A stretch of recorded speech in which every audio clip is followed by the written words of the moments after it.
Have I made a huge mistake?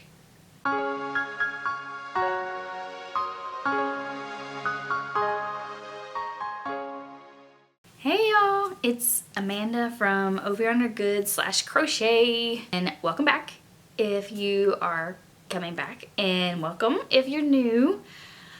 I make videos about my side hustle, small business, handmade stuff, like mostly crochet and some sewing as well. And so if you're into that kind of crafty, I don't think that's a word. If you're into a crafty small business content, market recaps, that kind of thing, stick around, hit subscribe, and if you enjoy the video, give it a like so other people can find it too. So this video is about basically how I'm switching up my small business plans a little bit, and my plans for the rest of the year, what that's going to look like, and why I'm doing it, and why I'm taking it a kind of new direction for my business. And please excuse the mess on my desk because it looks a little crazy. I got safety eyes everywhere, and I've got you can't see these, but I've got probably 15 tiny octos that I'm trying to finish out. But anywho, thanks for coming. I hope that you enjoy this video. And yeah, I'm feeling a little bit nervous about, well, what I've already decided to do and already paid for. So let me get into it. So basically what I have done is I have signed up for 2 big markets, hopefully large markets, that are going to take place towards the end of the year. So in October, at the end of October, I'm going to be doing a festival. It is, if you're local to the area, you probably have heard of it. It's the Lexington Barbecue Festival in North Carolina. North Carolina is famous for barbecue, and Lexington specifically, the town has their own style and is just known for barbecue. So every year they have a barbecue festival. It's a 1-day event, and I've been there to eat barbecue, but I haven't been to the festival. But I did some research, and it looks like it is a very highly attended event, like extremely large crowds. I don't remember what the thousands of people were. I may do some more research on that, but it is extremely highly attended. The second event that I signed up for is the one I'm most excited about. That's going to take place over 3 days, December 5th through the 7th, and that is like a anime Comic-Con convention. It's not exactly, I don't think they call it an anime convention, but it's called GalaxyCon Columbus. So it's going to be in Columbus, Ohio, and yes, I'm going to be driving there from North Carolina. It's like a 6-hour drive from where I live, so completely drivable, and my husband's gonna go with me. So this is a new type of event for me. If you've seen my other market prep vlogs, market recap videos, you'll know that I usually just do local 1-day, couple hour art craft markets around my area, usually in the Charlotte area. And so this is a new sort of direction for me, which is to say that I'm not going to be signing up for as many small events. I'm going to be focusing on these 2 huge events that are going to be taking place at the end of the year, and I'm hoping that that's going to pay off. It's definitely a gamble, but I think it's going to be one worth taking. So let's see. Okay, so the reason that this is kind of a big risk is because of 2 things. One is because of the cost of the events themselves, and the other is because I'm foregoing signing up for other events throughout the year in anticipation of prepping as much as I possibly can for those events. So to give you a little bit of perspective, I'll tell you how much my booths cost for these 2 events. So the first one I applied for was GalaxyCon Columbus. Let's see, I submitted my application March 24th. I didn't hear back for about 2 weeks I was accepted as an Artist Alley vendor April 6th, and I didn't realize, but you have to put in your credit card information, so I guess I should have known. I kind of thought once I got the acceptance I would be able to accept or decline, but they automatically charged me the full amount, which is fun because I was planning on going. Yeah, so when I was accepted and got that email, I also got an email that I've been charged, and the cost for the Artist Alley table was $423. Ooh. So that's a lot of money. Like, that's a lot of money. The cost for the barbecue festival, which I actually applied for a week after I got accepted for GalaxyCon, because I wasn't 100% sure I wanted to do both of them because they are only a month apart, but I'm believing in myself before we get too far. So my cost for applying to Lexington Barbecue Festival as an arts and crafts vendor, because they have different booths. They have arts and crafts vendors, and then they have like exhibitors, vendors, and you have to only sell handmade items. So I'll get into all that, but I paid $27 to apply. So I guess that's how they make sure you're serious. And then it only took 3 days for me to be approved for that one. I think I applied over the weekend after, it was right after I applied the same day as my last market because I knew I hadn't made enough money at that market to cover the cost of the booth fee. So I guess I was on a high because I had done pretty well. So the cost of my booth for Lexington Barbecue Festival is $345. Again. So yeah, that's a lot, especially because Lexington Barbecue Festival is only one day. So that is, I think that's really the bigger risk of the two. The other one was $100 more, but I'm going to be selling over the course of a 3-day period. So yeah. And I do feel confident that I'll make my money back. Like, I'm not worried about making the fee back because I have had several markets where I've made at least, $350.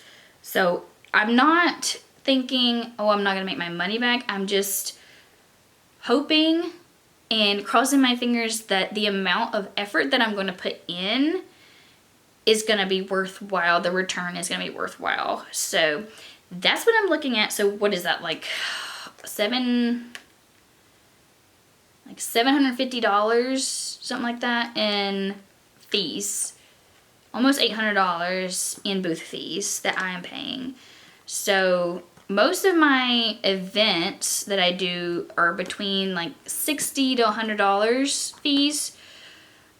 So that is substantially more, but I know that these events will have a lot of traffic. I know that they are specifically set up for people to spend money. So that is where I'm coming from. Okay, so let's talk about why I decided to go with this this model of markets where I'm doing less and hoping that it's more. Oh my gosh, the sun came out. So I did want to talk about why I am taking this method now. And it really kind of came to me after my first market of the year. You can go back and take a look at that video, the market recap. I kind of go into my experience at that particular market and how exhausted I was after it was over. It was, just a random one-day market. It lasted like I was there for 10 hours. It lasted 8 hours, but I was there for 10 hours with setup time. I was exhausted.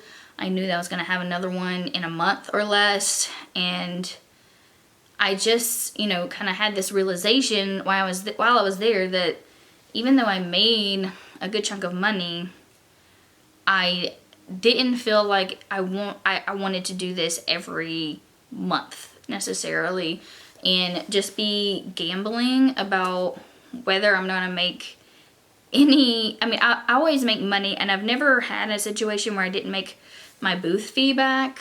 That's never happened to me. But still, you have to think about, is this worth all the time that I put into both being here and then prepping for this? So I know that I don't want to quit doing in-person markets. I do sincerely enjoy doing them. I like interacting with people.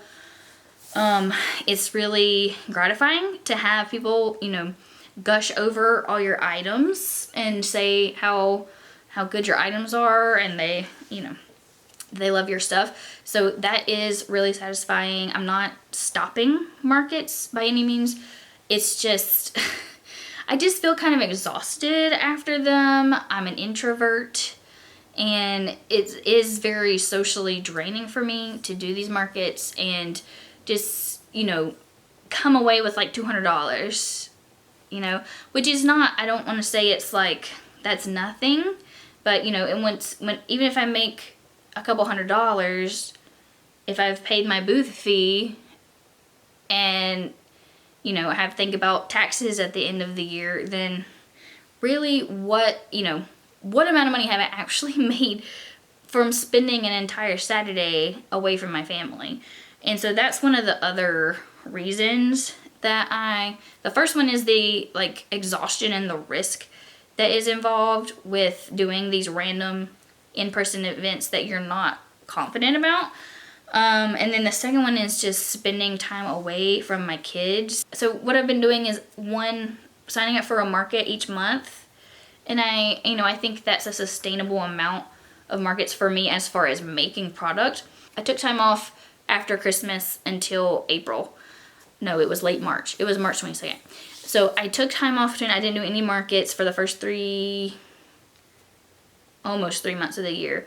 And then when I went back to do that one, I just felt like, okay, I really don't want to be away from my kids for one Saturday every month when you work full time and you already have limited time with them. So that's part of the reason, the exhaustion of the socializing and just the physical like aspect of packing everything up, loading it in. Anyways, if you do markets, you probably understand where I'm coming from.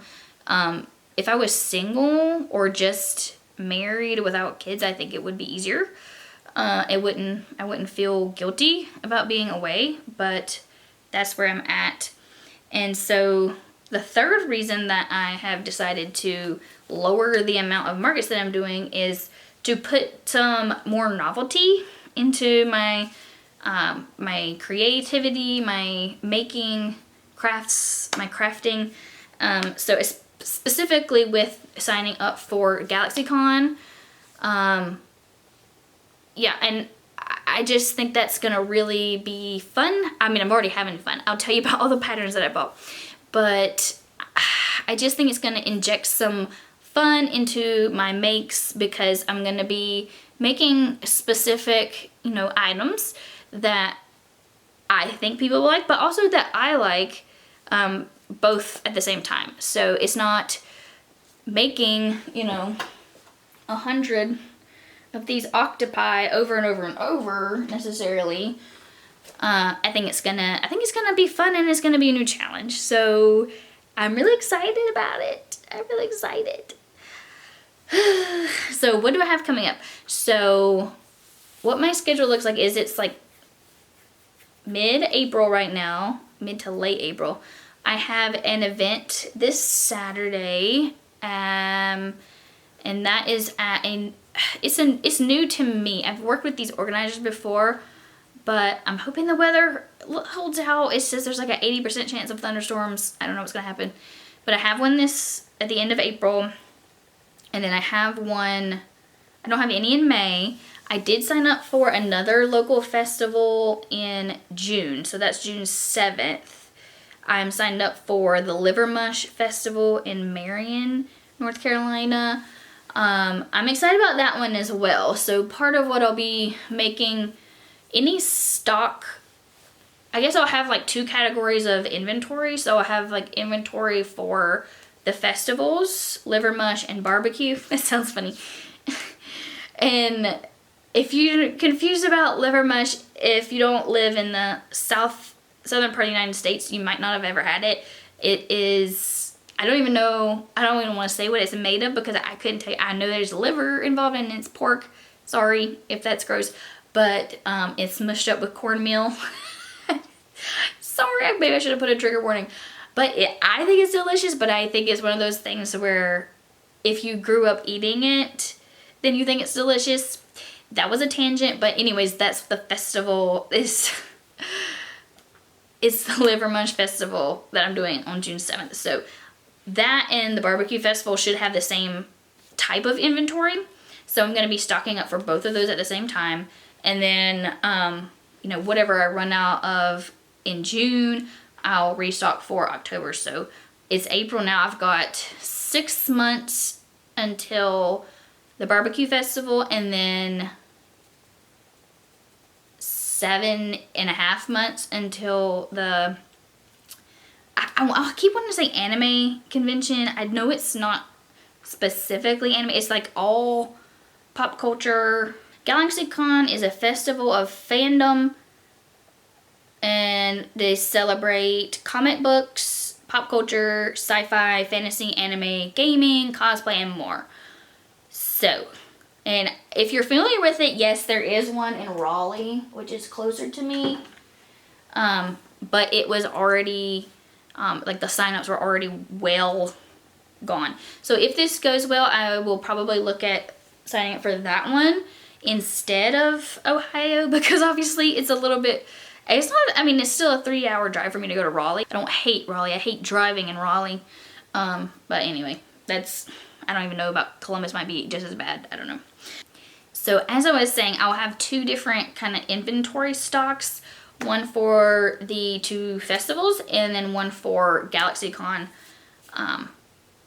which I guess you would call it a fandom festival. It's all different things, which I like that because I don't know a lot about anime specifically beyond what was popular in the 90s as far as for kids, like Pokemon, Digimon, Yu-Gi-Oh! So the ones that kids watch, I'm not familiar with current anime. So that is part of why I picked this event, is because it specifically has other pop culture things. Oh, and I'm really excited because I follow them on Instagram now that I'm going. And one of the people who are going to be there is, oh God, I can't remember his real name. But he plays John Ralphio on Parks and Rec, if you're familiar with that show. The reason he's going to be there is because he voices Sonic the Hedgehog. I didn't realize that. But yes, I'm excited. Maybe I can get my husband to watch the table while I go meet him. And I'm excited to see who else is announced because we're still quite a ways out from that one. But I'm honestly excited about the event. I think it's going to be fun. So, how am I planning for these 2 markets? I am trying to do my best. I am not always the most organized person. I actually try really hard for my small business. When it's something that I'm excited about, I can be a good planner. I can. So I'm going to show you a couple ways that I am planning for that. So I'm going to start trying to screen record my laptop. So if I'm looking down, that is what I'm looking at. Let me scoot over so we'll have space to put that in. Okay. Okay, so I think I'm recording my screen now. So this is my Notion. This is just a website / app. I have it on my little laptop here on Chrome, and then I have it on my phone in an app, and I have it on my iPad in an app. So since I'm signed in all different places, anytime that I have something that I want to jot down, I use this for that. So I also use it for planning my YouTube videos and my business in general. When I got accepted to GalaxyCon, I immediately started doing a brain dump of what characters of like plushies that I would want to make and that I think people would want to see. So that's what this is. That's what we're looking at. is just kind of a brain dump of that. So, yeah, I mean, we can kind of run through it a little bit. I have watched a lot of videos from artist alleys, but most of the YouTube videos that I watch are people who are illustrating and then selling traditional like print, stickers, stationery kind of things. So that's, I think, the traditional artist alley merch, or you know, products that are available at artist alleys. I think people selling crochet plushies is a little less common, just for the simple fact that they are fully handmade and take so long. So it's not something where you could make going to conventions your job necessarily. It wouldn't, maybe you could, but it's not as easy because you're physically making each item. But I did watch a YouTube video. I can't remember her handle off the top of my head, but I'll put her name on here. And it was her first time selling her plushies at a convention. And I found her video very informative. I had already applied at that point, so that was helpful for me. But one of the things that she said that I thought was a really good insight was that the plushies that sold the best were not the most popular characters, because those characters, there were a lot of people with things about them, or there were, like, for instance, Sanrio, Hello Kitty, that kind of thing. A lot of people had things like that, and it's easy to get things for that character. Even just like, I went to Five Below yesterday, and there's a whole aisle that's just Hello Kitty and Sanrio stuff. So that kind of stuff, if you can just go to Five Below and buy a plushie for $5, you might not want to buy a handmade item that is priced like it's handmade, because it is. So you don't want to be too niche, but you also don't want to have all your items be super common. And so the examples she gave were Sanrio and also Totoro and the other like Studio Ghibli characters, so I'm taking that to heart, which you see the first characters I have listed here are the Sanrio ones. So I probably will make a few of those items, but I'm not gonna base my entire booth around that. So I've got Sanrio, some of my favorites, and then as far as Pokemon, this is a very limited list. I've actually got a lot of Pokemon patterns that I've downloaded since I made this list. I'm pretty excited about these stress balls, and I'll show you that pattern later. But they're really cute. They're kind of, they're a pattern where you take the ball out and it's like a stress ball, but it can insert in and look like Pikachu. And then I got one that looks like Pokeball as well. And then I'll be making regular Pokeballs as one of my lower price items. And I think there is a bit of a balance that I'll have to find, because if you're making a lot of these characters and you're making large plushies, those are going to be higher price items. So trying to find lower price items is going to be where that balance is. Things that are quick to make. I'm definitely going to be making the Powerpuff Girls. I got a really cute pattern for them. I'm just waiting on some Parfait Chunky to come. Usually I work in either Burnout Blanket or Premier Chenille Bright, but I think for this specific pattern and a few of my Disney Princess patterns, I'm going to be doing Parfait Chunky. So I'm waiting on that package to come before I start that. I really want to make a Mojo Jojo. I have not been able to find a pattern for him though. That's like the most iconic villain from Powerpuff Girls, and it's I think it's my favorite probably. I haven't been able to find a pattern for him, so maybe I'll conjure something up before December. That'd be cool. Yeah. Oh, and let me talk, so my idea behind the characters that I'm going to be choosing are like things that are nostalgic for me as a 90s child, as a millennial, and then, you know, things that are fun, things that are cute. Snoopy, I haven't downloaded any Snoopy specific patterns. I wonder if he's like Miffy, where the creators are a little bit more litigious. I've seen a lot of free ones though online, so I'll be looking at those later. Like on YouTube, there's a lot of tutorials for Snoopy. I have some patterns that are like basically all of the main Disney princesses. So that's exciting. Like I said, I'm going to wait for that Parfait Chunky to make some of those. They're so cute. And then I've got a pattern that is Stitch and Angel and the little doll. I can't remember what the doll's name is, but I think Lilo carries it around. I also got a pattern for Hey Hey.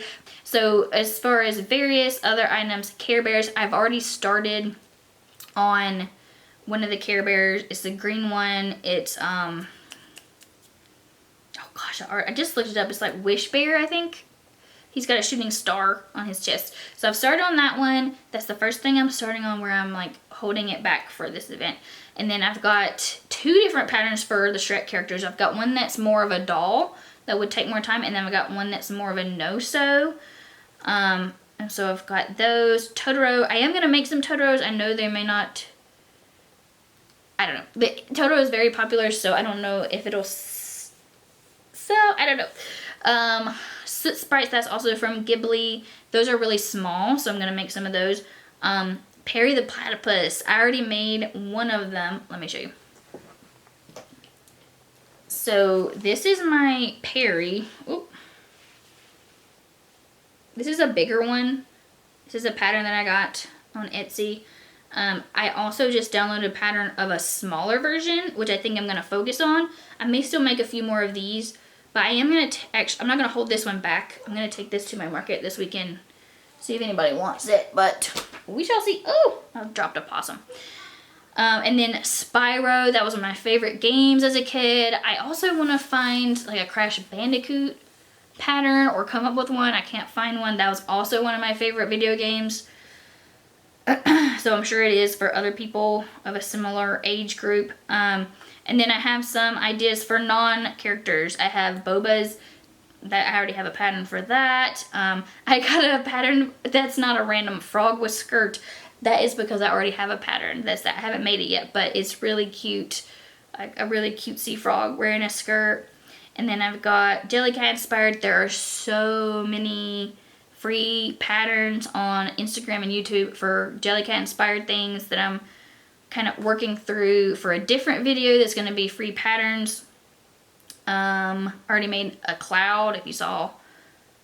I definitely showed that in a different video. Avocado. I have a really cute avocado pattern. Avocado stress ball. Kawaii whales. Oh, let me show you that. So I already made some of the kawaii whales. I'm gonna be taking these this weekend, but I'm gonna be stocking up some of these for GalaxyCon as a small, low price item. This is definitely gonna be one of my lower priced offerings. One of the things that I'm trying to come to terms with is that the Artist Alley table is only 6 feet, which is very challenging. I know from watching a lot of the Artist Alley vlogs, most people go up with their table. So probably gonna be investing in more cubes. I'm not sure if I'll do more metal wire cubes or the plastic ones, but that'll be something to figure out as I go. I'll probably be making some car hangers. I think those are super cute. And then I'm also working on sourcing fabric for my pouches that I make. I already have some cutesy things that will work. Like I have, this is a Sanrio one fabric. This one that's not a character, but it's just really cute. Because I'm not going to only be selling crochet plushies. I'm going to be selling my sewn items as well. Those are still handmade. They still take a lot of time, but they're much less physically demanding on me to actually make them. Because I have had some wrist pain recently in doing market prep. So those are the general brain dump ideas that I have. So I'll put this on the side, but sorry, it's on my phone. I can zoom out. Okay, so this is what it looks like. This is my pricing calculator. As you can see, I'm putting in the amount of time that I've spent on an item, and then I've got, basically, I've got 2 different pricing per hour, and that is for, oh, Wendy's, and that is for regular markets, so like my 2 festivals, and then GalaxyCon, I am doing a higher price slightly at GalaxyCon. I'm still working on figuring out what I'm charging per hour. I had originally started with $15 at the regular markets, and then a higher $18 at GalaxyCon. But I think I'm gonna up that to $18 at regular and $20 at GalaxyCon, because once I started calculating, it is lower than I thought. Before this time, this is the first time I've tried doing an hourly rate. Before now, I've just been going on gut and instinct and what I think people would pay, and then adjusting from there based on how people react at the market, or what sells and what doesn't. So I'm going to be using this moving forward, but if my gut tells me this is too low or this is too high, then obviously I have the ability to charge whatever I want. So this tab is the pricing list. So I've got one in there right now, Chunky Pig. That's this. This will be something I'll be making a lot of for my festivals, especially because they're both technically like food theme festivals. Liver mush and barbecue are made of pigs. Sorry, pig. So I'm going to be taking a lot of those for those festivals. So I'm going to keep a pricing list there. And then I haven't really started my inventory for my, I guess I should just call that barbecue / liver mush. And then this is my inventory for GalaxyCon. So I haven't completed any items yet. I've got the Care Bear that I'm working on. Once I get that completed, I will put in the price. That will calculate how much inventory I have of that item, because it'll be quantity times price, and then I'll keep track over on the right of my total inventory amount in dollars. So I'm trying, y'all. I'm trying to be organized. Let me stop screen recording. Okay. So I'm really trying to be organized. This is something that when I was driving home from that first market that I did in March, I was talking to my husband about, like, you know, I really have this thought that maybe I should do less markets, but have them be bigger events. And that's just something that we talked about, is planning ahead and really spreading it out. So what I'm thinking is that 6 months and 7.5 months from now, that's a good amount of time for me to really build up inventory, especially because after this weekend, I only have that market in June, so the festival.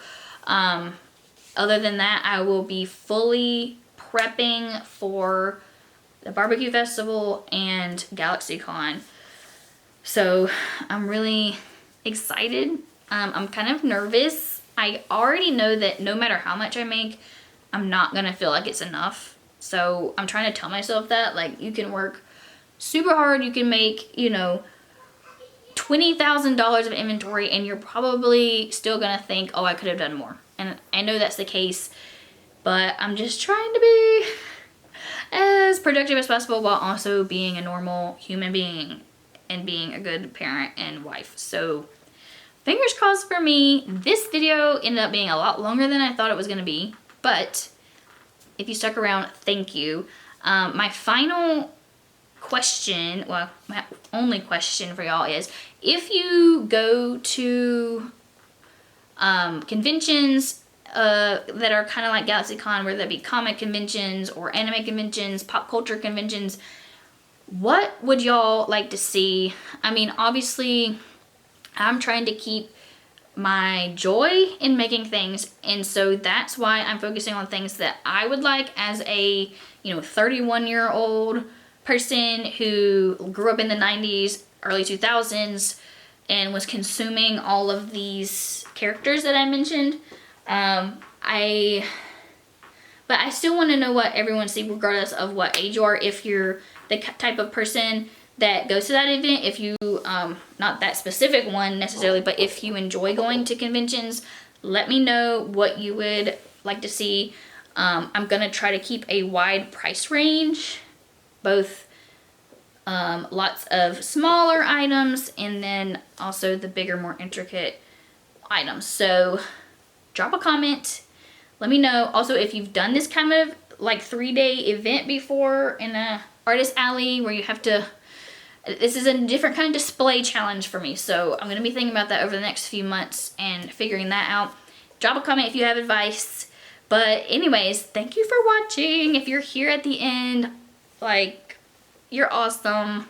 Thank you so much.